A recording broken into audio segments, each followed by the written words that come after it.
미국의 뉴욕 재활병원이라는 곳과 한국의 실로암 안과 병원의 벽에 보면 어느 환자가 쓴 이런 글이 붙어 있답니다. 큰 일을 이루기 위해 힘을 달라고 하나님께 기도했더니 겸손을 배우라고 연약함을 주셨습니다. 많은 일을 하려고 건강을 구했더니 보다 가치 있는 일을 하라고 병을 주셨습니다. 행복해지고 싶어 부유함을 구했더니 지혜로워지라고 가난을 주셨습니다. 세상 사람들의 칭찬을 받고자 성공을 구했더니 뽐내지 말라고 실패를 주셨습니다. 풍요로운 삶을 누릴 수 있도록 모든 것을 달라고 기도했더니 모든 것을 다 누릴 수 있는 삶, 자족함을 선물로 주셨습니다. 구한 것 하나도 주어지지 않은 줄 알았는데 내 소원 모두 들어주셨습니다. 하나님의 뜻을 따르지 못한 삶이었지만 미처 표현 못한 기도까지 모두 들어주셨습니다. 나는 가장 많은 축복을 받은 행복한 사람입니다. 하나님의 은혜는 우리의 상상을 초월합니다. 우리가 알지 못하는 신비로운 것들이 우리를 인도하는 주님의 은혜 가운데 담겨서 지금도 우리를 이끌고 계시고 보호하고 계시고 그렇습니다. 그러나 이 땅에서 우리의 삶을 통해서 하나님의 은혜를 다 이해할 수는 없습니다. 아마도 하나님의 나라의 천국에 가면 이게 하나님의 은혜구나라는 것을 더 깊이 깨달을 수 있는 시간들이 아마 있지 않을까라고 생각합니다. 하나님은 날마다 순간순간마다 우리를 지켜 보호하시고 인도하십니다. 근데 하나님의 은혜는 지켜 보호하시는 은혜만 있는 것은 아닙니다. 우리를 구원하시는 은혜도 있고 우리의 죄를 용서하시는 은혜도 있고 우리를 평안케 하시는 은혜도 있고 우리를 치유하시는 은혜도 있고 우리로 하여금 누군가를 섬기도록 하는 은혜도 있고 우리로 하여금 자라게 하시는 은혜도 있고 우리로 하여금 하나님께 드리는 은혜도 있게 하고 또 우리를 부욕케 하시는 은혜도 있고 또 함께 하시는 은혜도 있고 또 우리를 더욱더 강하게 하시는 은혜도 있고 하나님의 은혜는 따지고 보면 너무너무 많다라는 것을 우리가 알게 됩니다. 더 나아가서 하나님께서는 우리에게 주신 은혜가 있는데 주님을 닮아갈 수 있는 은혜도 우리에게 주셨습니다. 어떻게 하면 우리의 삶이 하나님의 은혜로 풍요로운 더 큰 은혜를 누리는 삶을 살 수 있을까? 오늘 본문이 우리에게 첫 번째로 교훈하는 것은요, 은혜를 남용하지 말아야 한다라고 얘기를 합니다. 로마서 1장부터 5장까지 끊임없이 강조하는 두 가지 제목은 믿음과 은혜입니다. 그런데 은혜만 믿고 죄를 짓는 것을 가볍게 생각해서는 안 된다라고 사도 바울이 말하면서 1절에 그런즉 우리가 무슨 말을 하리요? 은혜를 더하게 하려고 죄에 거하게 하겠느냐. 그리고 2절에서 바울이 단호하게 대답합니다. 그럴 수 없느니라. 죄에 대하여 죽은 우리가 어찌 그 가운데 더 살리요.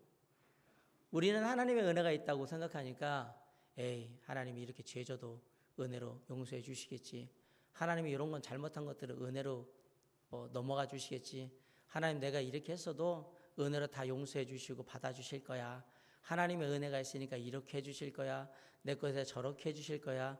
이렇게 생각을 하면서 하나님의 은혜를 가볍게 생각하는데 그것은 하나님의 은혜와 사랑을 함부로 사용하는 것이다. 남용하는 것이다 라는 얘기입니다. 사람이 겪는 모든 아픔과 갈등의 가장 근본적인 원인은 어디서 오느냐? 죄 때문에 옵니다.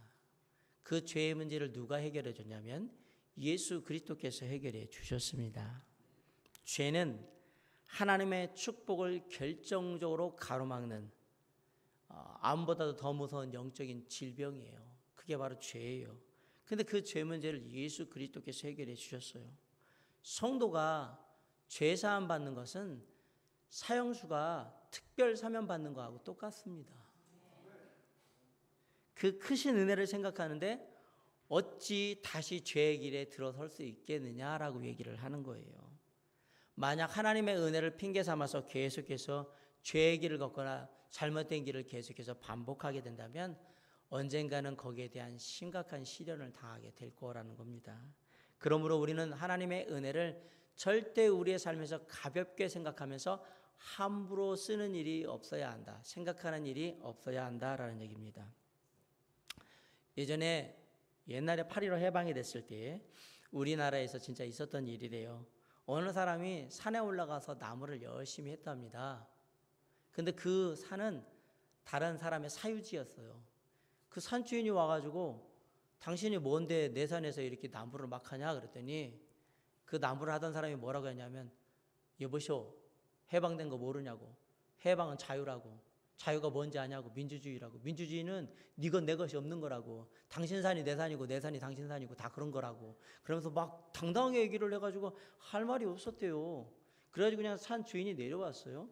내려와서 이제 그 산에 나무하던 분이 이제 계속해서 마차를 세워놓고 다 하다가 이제 마지막 짐을 해서 내려갔는데 마지막에 내려갔는데 마차를 끌고 왔던 소가 없는 거예요. 그래가지고 길길이 날뛰면서 소를 찾는다고 없어가지고 마을에 들어가 봤더니 소를 잡아놓고 잔치를 하고 있는 거예요.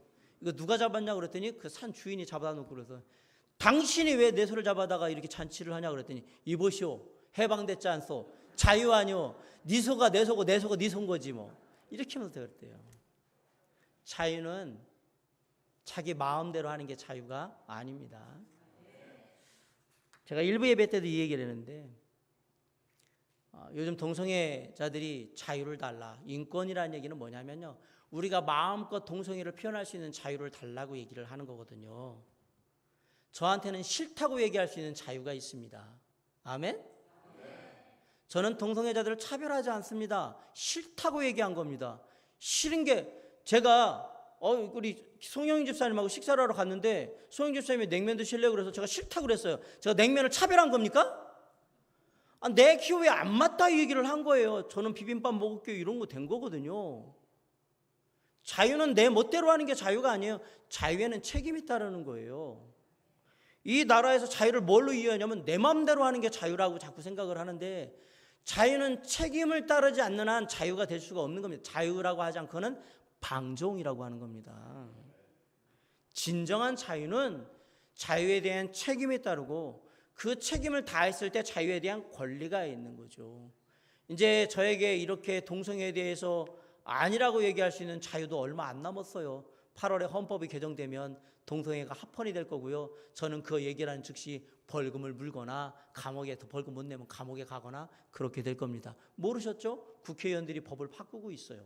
헌법을 개정하고 있어요. 동성애에 대해서 이런 발언하면 벌금 물고 감옥에 가도록 법을 바꾸고 있어요. 군대에서 이제 동성애가 횡행하게 될 겁니다. 중학생, 고등학생들 동성애를 학교에서 배우게 될 겁니다. 잘 되셨습니다. 여러분들이 그렇게 생각 없이 막 그러는 순간 사람들이 그렇게 막 얘기를 했고 그게 인권이라고 바뀌어가고 있습니다. 우리나라도 영국꼴 날 겁니다. 얼마 안 남았습니다. 8월에 법 바뀌면 바로 다 바뀔 거니까. 사랑하는 성도 여러분, 그게 자유입니까? 아니요. 신앙도 마찬가지예요. 자유는 내 마음대로 하는 게 신앙이 아니에요. 자유는 자유를 누리기 전에 책임이 항상 따르는 거예요. 그 책임을 하고 나서 내가 자유를 누리는 거예요.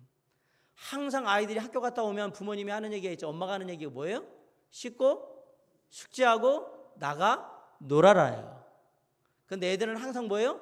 나가 놀고 숙제를 안 하려고 하죠. 그래서 항상 사망의 음침한 골짜기가 가정에 들이오게 되는 거예요. 자유를 행하기 위한 책임을 하지 않기 때문에 부모님이 그 얘기를 하는 건 잔소리가 아니고요. 너희가 사회에서 제일 먼저 해야 되는 건 너희들의 책임을 먼저 감당하고 그 다음에 너희의 권리를 누리라고 얘기를 하는 건데 그걸 어릴 때부터 가르치는 게 뭐냐면 씻고 숙제하고 나가 놀아 이거였던 거예요. 그게 몸에 배어있지 않으면 뭐예요? 씻지도 않고 숙제도 않고 집에도 안 들어오고 계속해서 나가 노는 거죠. 그것은 방종이거든요. 신앙생활도 그렇게 하면 안 된단 말이에요. 죄에서 해방돼서 우리는 죄로부터 자유함을 얻었습니다. 그러니까 이제 내 마음대로 하는 겁니까? 죄 막 짓고 사는 거예요? 잘못 마음대로 해요? 아니에요. 우리가 죄로부터 해방돼서 자유함을 얻었으나 스스로 하나님의 종이 되어서 하나님의 말씀 가운데 우리가 사로잡힌 바 되기 때문에 더욱더 죄를 가볍게 생각하지 않고 무겁게 생각하며 그 죄에 대해서 아프게 생각하고 사는 것입니다. 그것이 진정한 그리스도인의 삶입니다. 놀랍게 그런데 우리가 그렇게 더욱더 하나님 앞에 우리의 자유를 책임을 생각하며 거룩함을 생각하며 더 이렇게 좁혀올 때 놀랍게도 우리에게 은혜가 넘치더라 이 얘기예요. 아, 하나님이 이것을 우리에게 허락하셨구나. 하나님이 이것을 우리에게 베푸시는구나 라는 것을 알게 되는 거예요. 어릴 때부터 자라가지고 다 제멋대로 한 사람은 은혜가 뭔지를 몰라요. 그런데 일정한 책임감을 따라서 권리를 행사하는 곳에서 이렇게 있다가 이렇게 더 많은 걸 주면 아, 진짜 내가 은혜를 받는구나 이렇게 생각을 한단 말이에요. 우리는 그 삶을 선택하는 거예요. 스스로 예수 그리스도의 종으로 주님의 말씀에 사로잡힌 바 되어서 그 안에 거하겠다고 하는 거예요. 그런데 거기에 은혜가 넘치더라라는 사실입니다. 사랑하는 성도 여러분, 하나님이 우리에게 값없는 은혜를 줘서 우리를 구원하셨습니다.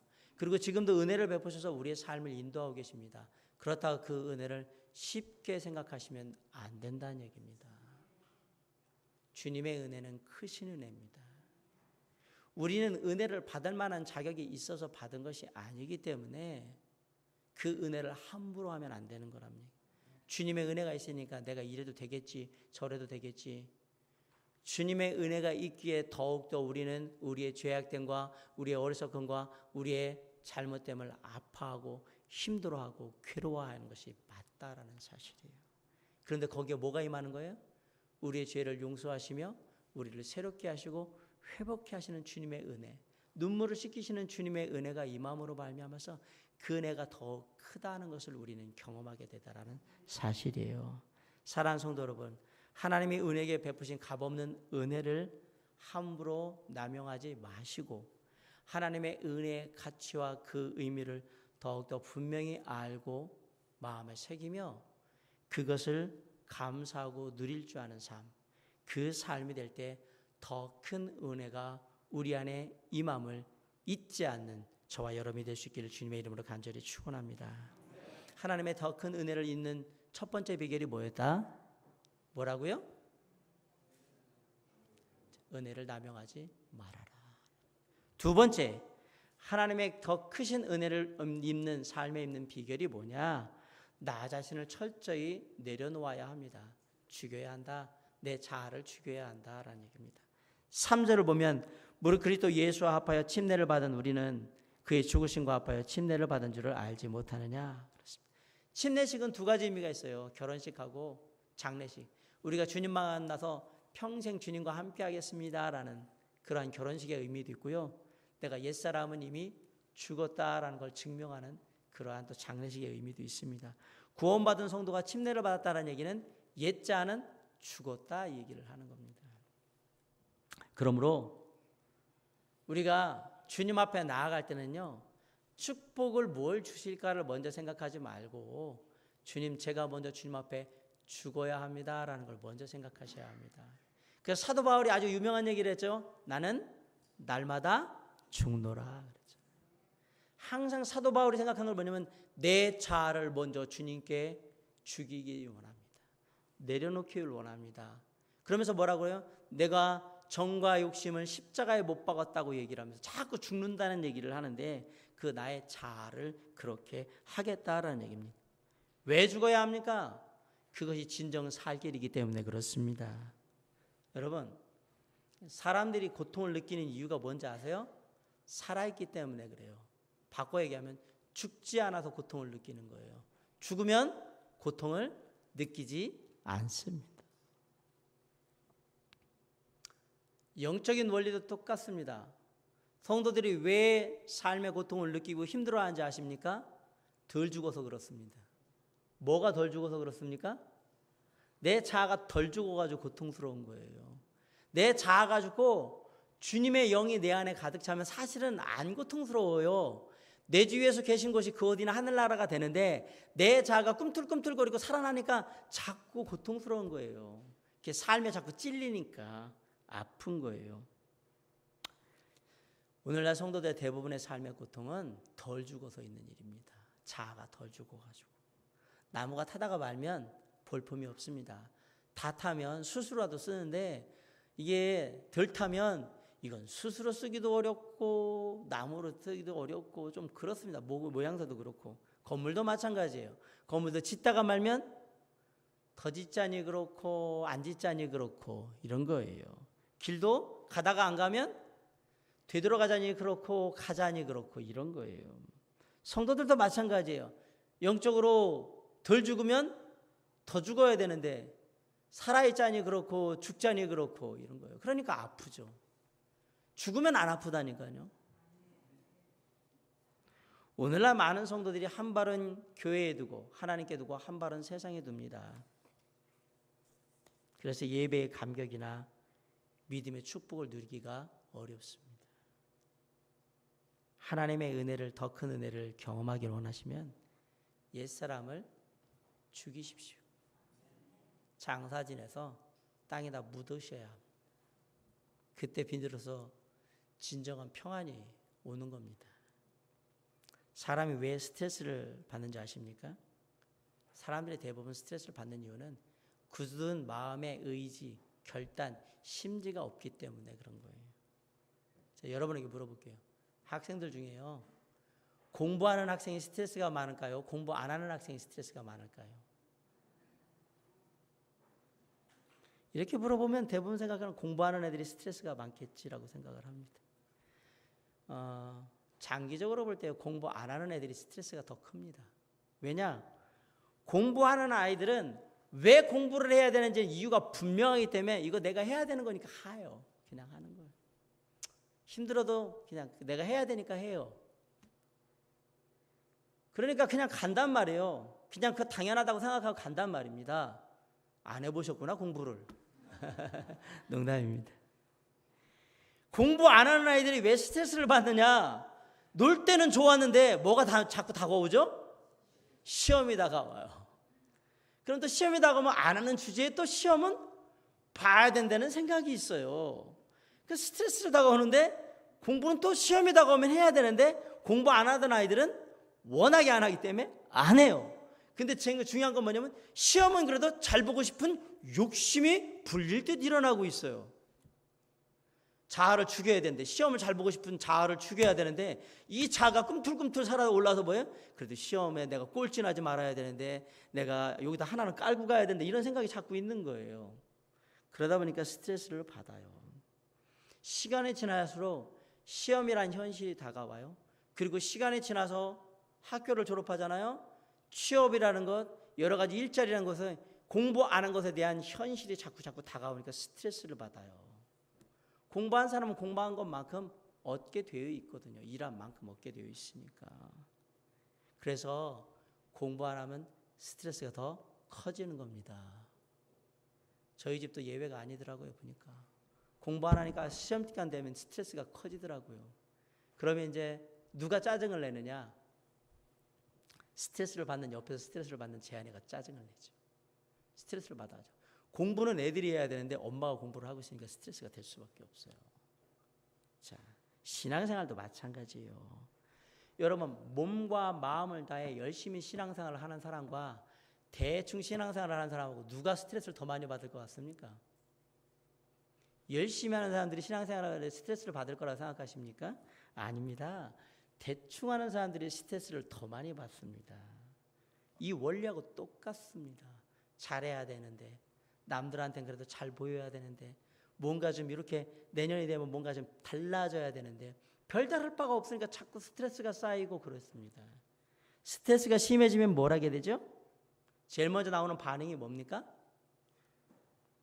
여러분들은 스트레스가 없으시구나. 스트레스가 심해지면 짜증을 냅니다.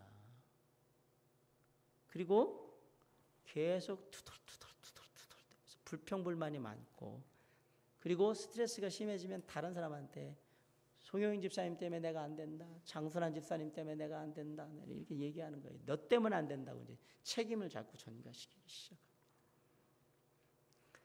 사랑하는 성도 여러분, 대충 신앙생활하면요, 제 눈치 보기 바쁘고요, 목자들 눈치 보기 바쁘고요, 다른 성도들 눈치 보기 바쁘고요. 그 스트레스 쌓이니까 그러니까 교회를 나가요. 그리고 어디로 가요?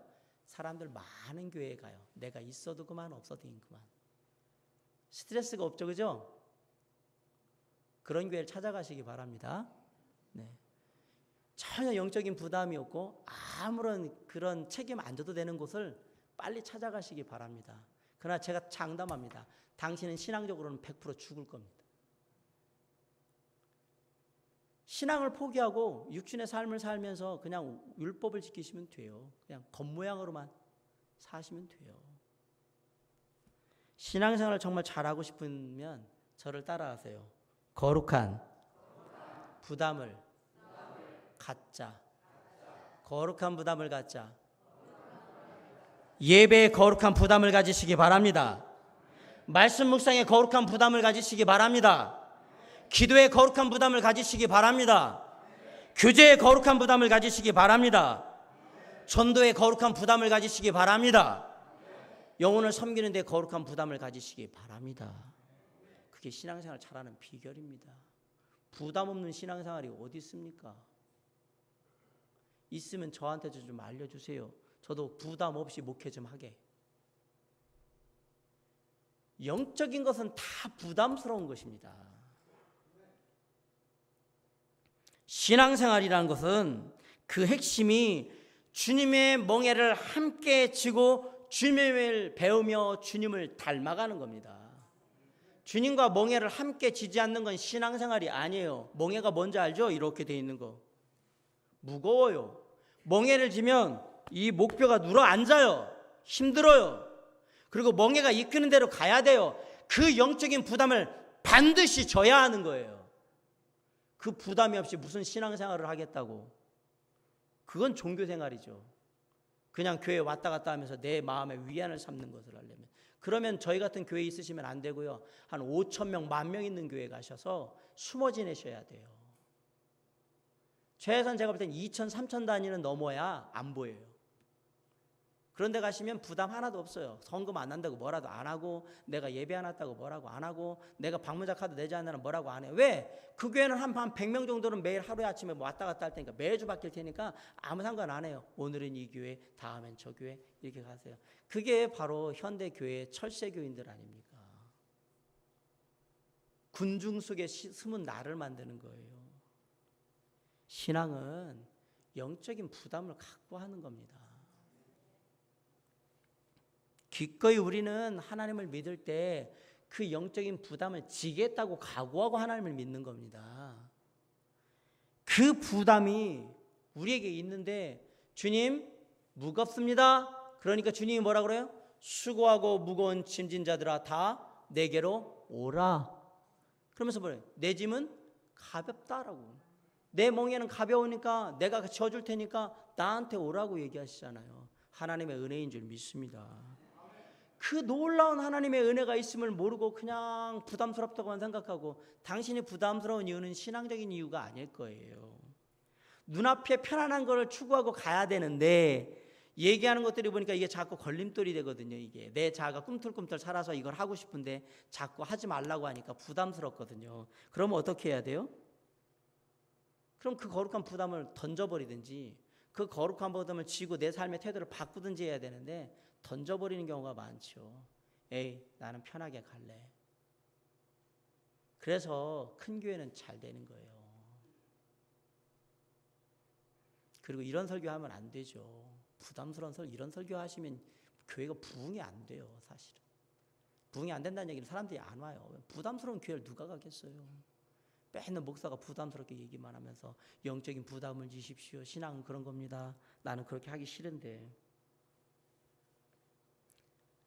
사랑하는 성도 여러분, 우리가 나의 자아를 낮추면 주님이 우리 가운데 더 크게 임하실 텐데, 그 주님이 우리에게 신앙의 영적인 부담을 분명히 주실 겁니다.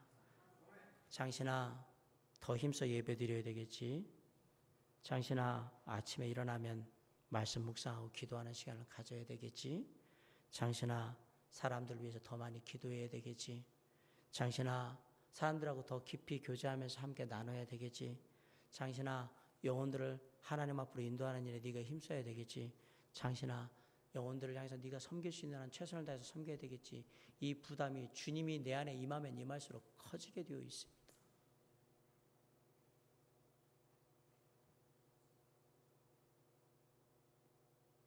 놀라운 것은 그 영적인 짐을 주님이 수고하고 무거운 짐진 자들아 다 내게로 오라. 내가 너희를 쉬게 하리라. 주님이 뭐라 그러냐면, 그 짐 무겁지? 내가 대신 질 테니까 너는 쉬어라고 얘기하는 은혜를 베푸신단 말이에요. 그 은혜를 모르니까, 그 그 은혜를 모르니까 처음부터 앉으려고 하는 거예요. 여기에 놀라운 은혜가 있는데 그래서 앉으려고 하는 거예요. 지면 당장은 지는 것 같은데 그 짐을 주님께서 대신 져주신다는 사실을 모르니까, 그 은혜를 모르니까 앉으려고 하는 거예요. 그러니까 앉으려고 하니까 뭐예요? 교회에는 발을 들여놓지 않는 거예요. 신앙에 깊이 발을 들여놓지 않는 이유가 뭡니까? 짐 지는 게 두려우니까 앉는 거예요. 그 짐은 내가 지는 짐이 아니고 주님이 대신 져주시는 짐인 줄 믿습니다. 그게 신앙입니다. 그게 하나님의 놀라운 은혜인 겁니다. 놀랍게도 주님, 제가 그 짐을 지길 원합니다라고 쑥 들어가면 주님이 너 무거워, 내가 대신 져줄게 가지고 그 짐을 가지고 주시. 그러면서 뭐라면 너는 옆에서 따라오기만 해라, 내가 짐 질게. 이 놀라운 은혜를 베푸시는 거예요. 그때 주님 옆을 따라갈 때 주님이 내 짐을 지고 가고 나는 주님의 옷깃을 잡고 손을 잡고 그 옆을 따라갈 때 내 삶에 평안함이 오는 것입니다. 내 삶에 하나님의 축복과 은혜가 느껴지는 것입니다. 그리고 내 삶에 주님과 함께하는 동행함이 있게 되는 거예요. 믿는 자다운 삶을 사시기 바랍니다. 절대 인생에 손해가 없을 것입니다.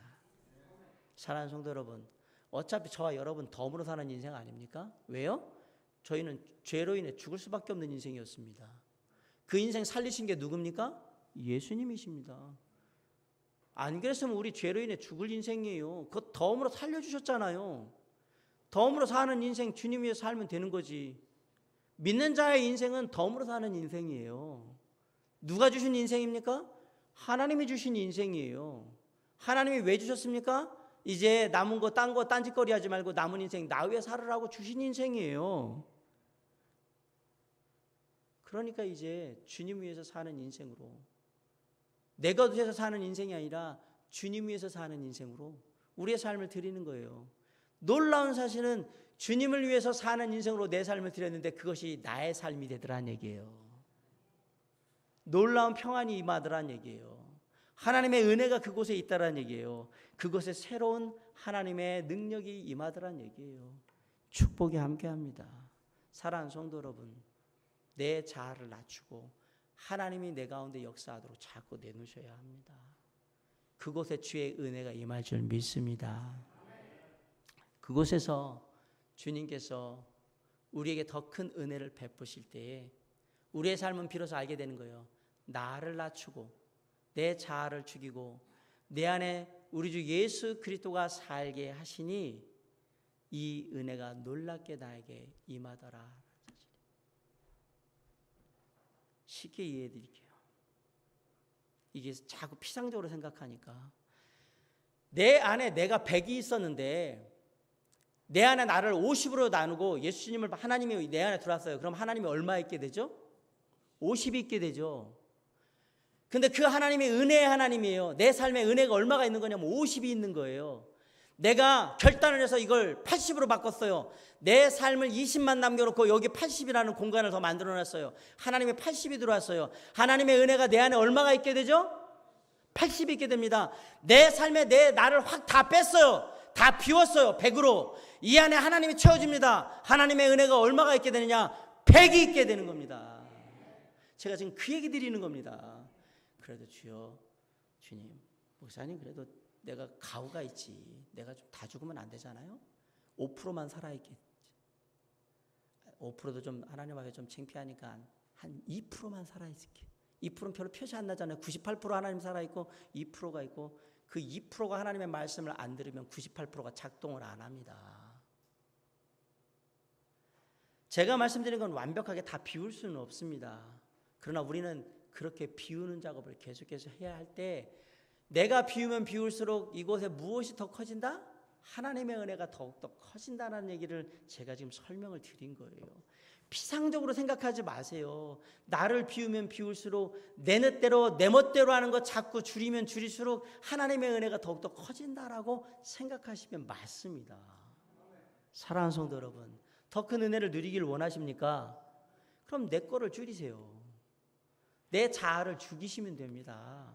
그러면 하나님의 더 큰 은혜를 경험할 줄 믿습니다. 우리 모두의 삶이 지금보다 나의 육신의 자아를 더 죽이고 낮춤으로 말미암아서 하나님의 은혜가 더 크게 임하는 삶으로 변화되고 결단되는 귀한 이 아침이 될 수 있기를 주님의 이름으로 간절히 축원합니다. 마지막 세 번째로 우리가 하나님의 더 큰 은혜를 누릴 수 있는 비결이 뭐냐?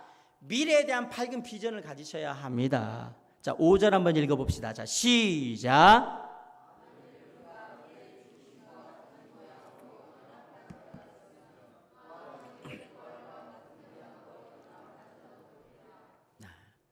오절에 보니까 죽으심에 대한 얘기와 부활에 대한 얘기가 나옵니다.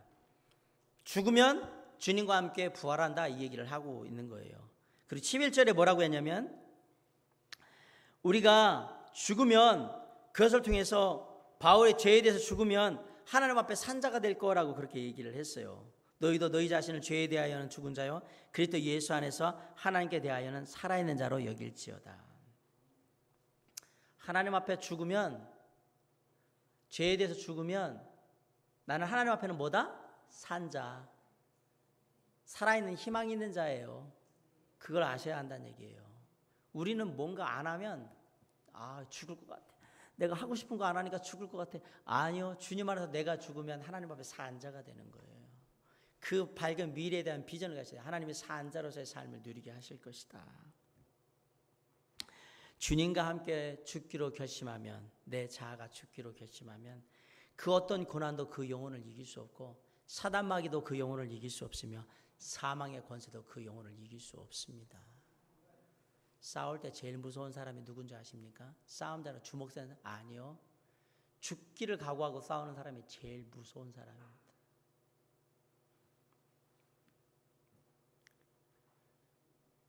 내가 죽어, 근데 나 죽을 건데 최소한 이 중에 하나는 내가 죽이고 간다, 이렇게 생각하면 싸우면 안 됩니다.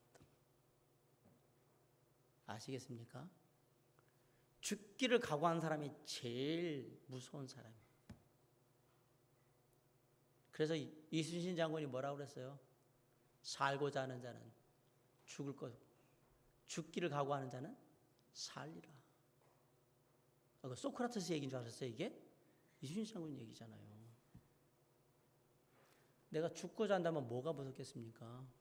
이미 죽음을 각오한 사람은요, 눈앞에 무서운 게 없어요. 죽기를 각오했기 때문에.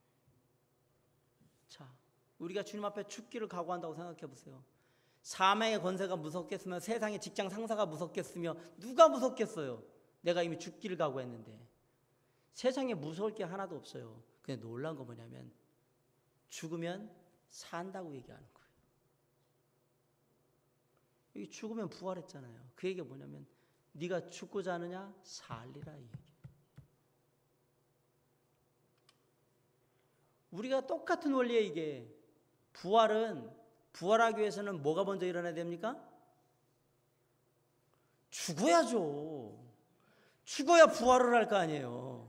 원리가 마찬가지예요. 내가 죽어야 살아나는 거예요. 살고 싶으면 먼저 죽어야 됐던 거예요, 영적인 원리는.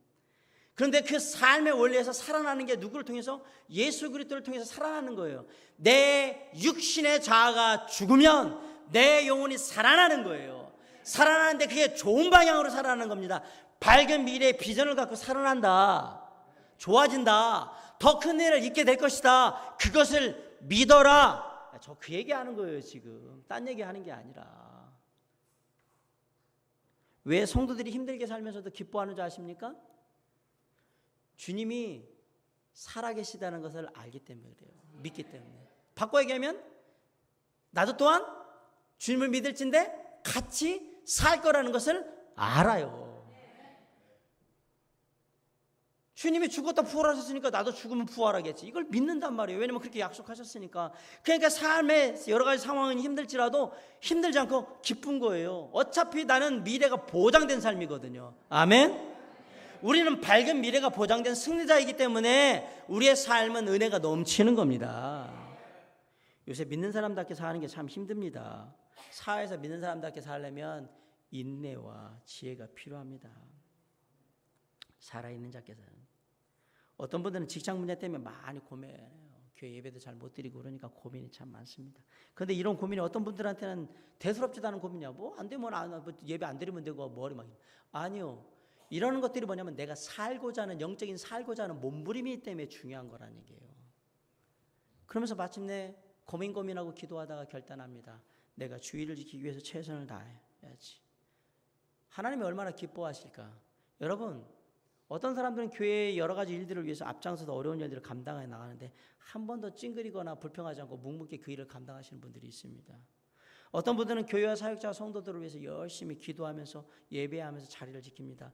내가 빠지면 그 기도의 자리가 빌 텐데, 내가 빠지면 목사님과 우리 성도님들이 괜히 이상한 또 염려하시고 힘들어하실 텐데, 내가 빠지면 하나님도 서운해하실 텐데, 그러면서 최선을 다해서 주일 예배의 자리나 기도의 자리를 지키세요. 이런 모습을 하시는 분들은 따로 축복을 구할 필요가 없어요. 왜? 이미 축복받은 자의 모습이기 때문에 그래요. 이게 축복받은 자의 모습이에요. 그런 마음과 태도는 이미 하나님의 축복이 그에게 임했다 이 얘기예요. 영적인 축복이. 아, 내가 그런 태도를 못 갖고 있다는 얘기는 당신에게 영적인 축복이 안 임했다 이 얘기겠죠. 그러면 이렇게 물어볼 거예요. 목사님, 축복을 해야 예배의 자리를 지키고 기도의 자리를 지킬 거 아닙니까? 당신은 죽을 때까지 축복 못 받습니다. 받고 나서 뭘 해야 되겠다를 생각하는 당신은 절대 하나도 못 받습니다. 목사님, 좀 꼭 그렇게 절대로라는 얘기를 좀 안 하시고 좀 여지를 남겨주시면 안 됩니까? 없습니다. 안타깝지만 없습니다. 목사님, 하나님이 주신 다음에 내가 하겠습니다라는 태도에 대해서는 하나님이 주시지 않습니다. 인정하십시오. 그게 성경의 법칙이에요. 주님이 항상 얘기한 건 마음을 다하고 뜻을 다하고 힘을 다하여 주 너의 하나님을 사랑하라. 그리하면 내가 너희에게 부어주리라. 이거. 너희는 먼저 그의 나라와 그의 의를 구하라. 그리하면 이 모든 것을 너에게 더하시리라. 이 원칙은 안 바뀌어요. 그걸 자꾸 바꾸려고 하지 마세요. 내 맘대로 바꾸려고 하지 말란 말이에요. 그러면 어떻게 해야 되느냐? 주여, 제가 태도를 바꿉니다. 먼저 예배의 자리를 지키기를 힘쓰겠습니다. 기도의 자리를 지키기를 힘쓰겠습니다. 놀랍게 하나님의 은혜가 올 것입니다. 축복이 내리게 될 겁니다. 여러분, 멀리서 예배드리러 오신 분들이 왜 오십니까? 저한테 눈도장 찍으러 오십니까? 죄송하지만 그럴 거면 가까운 교회를 가십시오. 여기 올 필요 없습니다. 목사가 뭐라고 목사한테 눈도장을 찍으러 와요? 예배를 드릴 것도 아니면서. 딴 데 가세요. 가까운 데 가세요. 천안에서 우리 태성 형제도 오고요. 용인에서 우리 송명인 집사님 부부도 옵니다. 수원에서 송교자매도 오시고 수원자매도 오고, 평택에서 우리 전옥자 목자님도 오시고, 영흥도에서 제일 멀리서 오신 우리 김정자 모치님, 감탄스러울 뿐입니다. 안산에서도 오시고 서울에서도 오시고 많이 오십니다.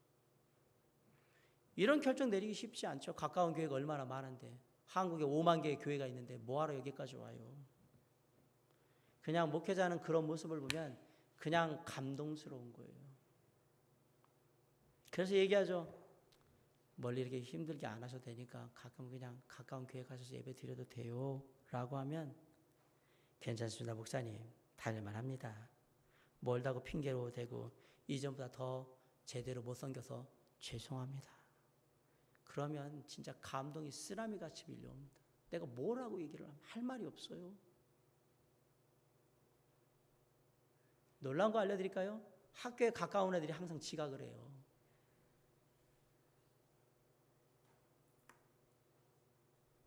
먼 곳에서 온다는 것은요, 이미 그 마음이 축복받을 마음인 거예요. 아, 이제 교회에서 멀리 이사 가셔야 되겠죠, 그죠? 그럼 한번 와보세요. 아, 멀리 이사 가셔서 오시란 말이에요, 그러면. 중요한 건 멀리 이사 가서 멀리 가버리면 끝인 거지만. 이러한 정말 힘들지만 그 너머에 있는 하나님께서 이끄시는 밝은 미래에 대한 생각들을 가지고 그 힘든 것을 버티며 견뎌가는 그러한 모습 속에 하나님의 은혜가 임한다는 사실입니다. 목회자는 말씀을 통해서 성도들에게 힘을 주고요. 성도들은 태도를 통해서 하나님과 목회자에게 힘을 주는 거예요. 서로에게 힘을 줄 때 하나님은 공동체에 더 큰 은혜를 베풀어 주십니다. 왜 성도들이 잘하고 있는데도 불구하고 더 잘하지 못해서 죄송합니다, 미안합니다라고 얘기를 하느냐? 나를 구원하신 하나님의 은혜에 비하면 내가 하는 게 보잘것없다고 생각합니다. 내가 더 많은 것들을 이루어야 하는데 그러지를 못하니까 그런 거예요. 그리고 살아 역사하시는 주님이 지금도 나하고 함께하고 있는데 그 주님의 살아 역사하심, 나하고 함께하시는 주님의 원하신 만큼 내가 못하고 있다고 생각하니까 다 자꾸 왜요? 죄송합니다, 미안합니다, 제가 부족합니다라고 얘기하는 거예요. 근데 그 사람들이 그러면서도 꾸준히 하는 이유가 뭐예요? 시간이 지나면 지날수록 그 함께 하시는 살아 역사하시는 하나님과 내가 더 크고 놀라운 일을 이룰 수 있을 거라는 소망, 밝은 비전이 그 안에 있으니까 묵묵하게 그 일을 하는 거예요. 그렇죠? 그래서 일을 하는 거예요. 내가 지금은 이렇게 부족하지만 조금 더 주님과 함께 동행하면 내가 더 나아지고 성숙하고 성장할 것이요, 그리고 내가 더 큰 일을 조금 더 할 수 있는, 하나님께 드릴 수 있는, 하나님께 정말 헌신할 수 있는 그런 여지가 더 많이 생길 거라고, 시간이 지나면 그렇게 될 거라고 밝게 앞에 미래를 바라보고 비전을 바라보고 나아가는 겁니다. 그래서 항상 얘기하는 거예요. 더 잘하지 못해서 죄송합니다. 그건 목사한테 하는 얘기가 아니라 하나님께 하는 얘기예요.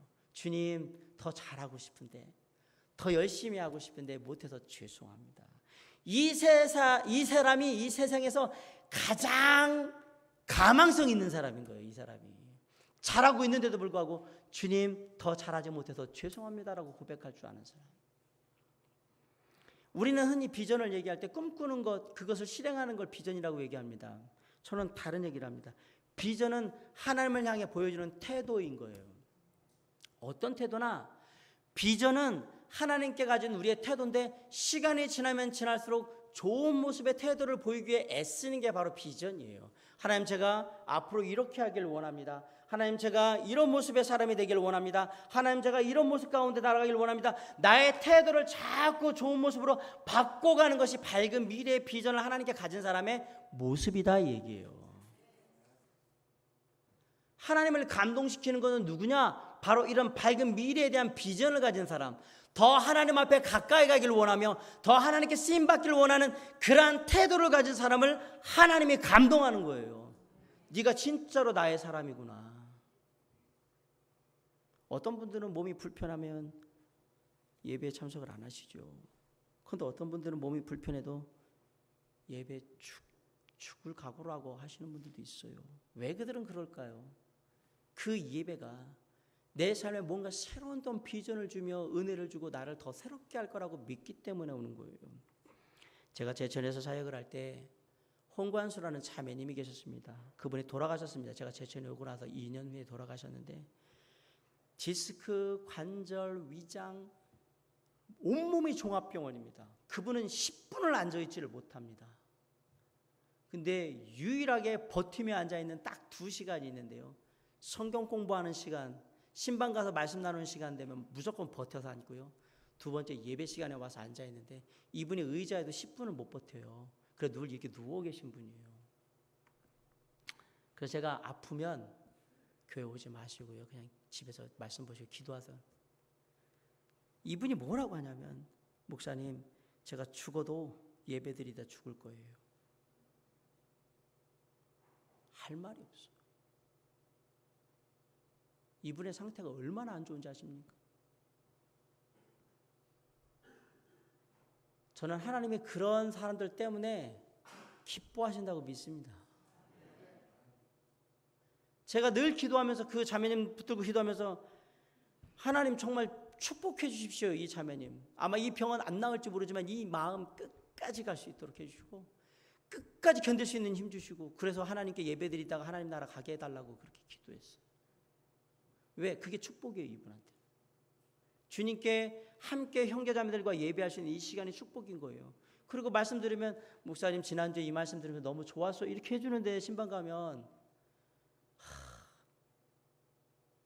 저도 감동이 되는데 하나님은 얼마나 감동이 되실까?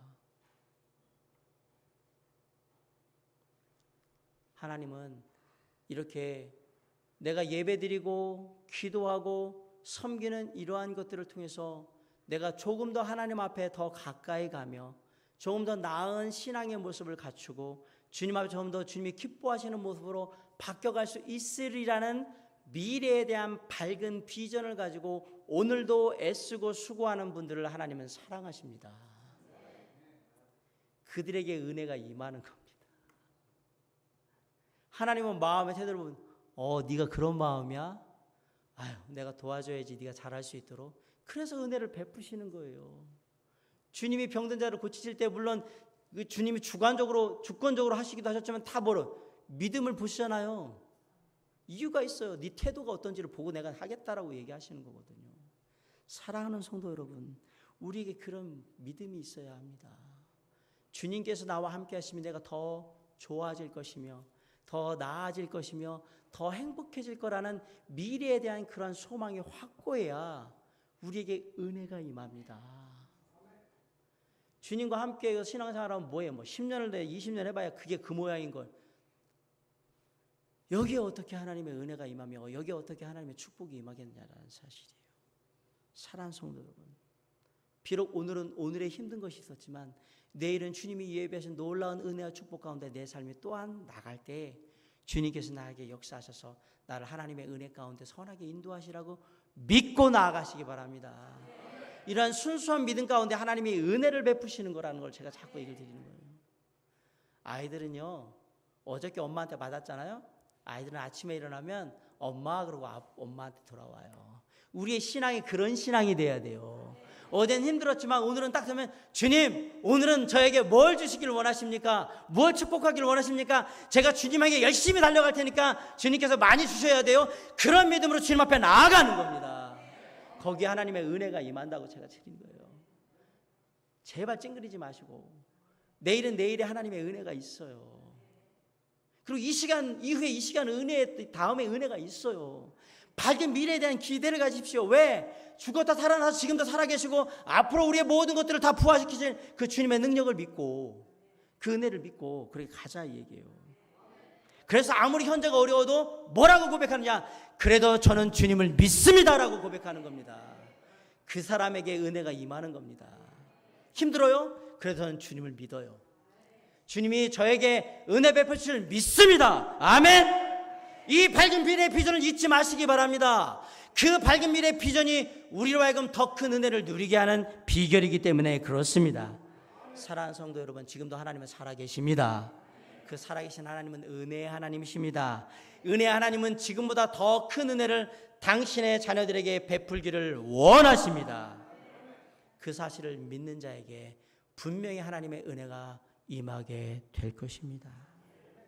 항상 살아계셔서 우리에게 충만한 은혜를 베푸시는 그 주님은 이미 우리에게 구원의 은혜를 베풀어 주셨습니다. 우리로부터 죄로부터 자유케 하는 은혜를 베풀어 주셨습니다. 그 은혜를 함부로 소홀하게 가볍게 그렇게 여기지 마시기 바랍니다.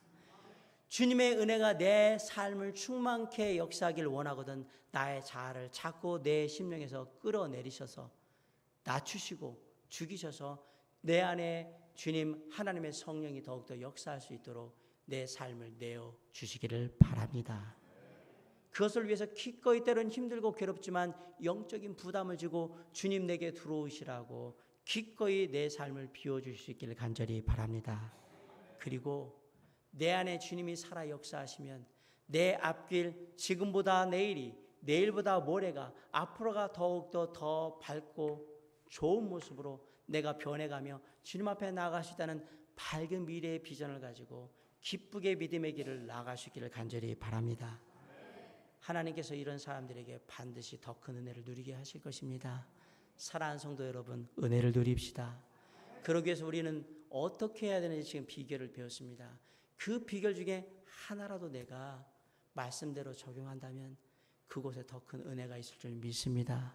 더 큰 은혜를 통하여서 하나님을 더욱더 깊이 알아가고 더 많은 하나님의 은혜와 축복을 경험하는 저와 여러분의 삶이 될 수 있기를 주님의 이름으로 간절히 축원합니다.